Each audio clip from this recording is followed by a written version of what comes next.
BMW M2 Cam. Duris prasidarom. Ar man iš karto šviečia. Draugam negėda pasakyti.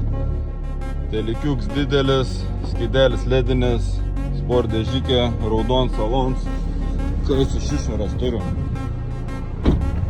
Visa balta kaip gulbė. Dirb gražiai. Pasižiūrim iš priekio. Pauliodinėm pikės. Ir taip toliau, kaip sakant. Niekas čia nepridurs, pakilęs yra viskas. Lakstyt, manau, bus tas. Aišku, nieks čia nelakstom, lakstom tik tais uždaruose gatvėse. Bet kartais norisi iki 50 ar 90 paspaudyti. Tai va, situacija tokia.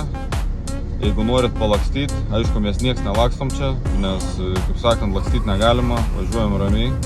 Bet jeigu norit iki 50, va, sustartuoti iki 90, taip legaliai, tai manau pats tas automobilis jums. Variklis irgi vienas iš patikimesnių būtam 8. Tai, o jeigu bijo dėl variklio, galim garantinį padaryti. O jeigu bijo dėl pinigų, galim dar leasingą padaryti. O jeigu bijot, kad atsitrinks jumis kažkas, galim dar draudimą padaryti. Tai manau, pilnai išvažiuojat pasiruošę ir susitinkam Tolminkiemio 6 tada.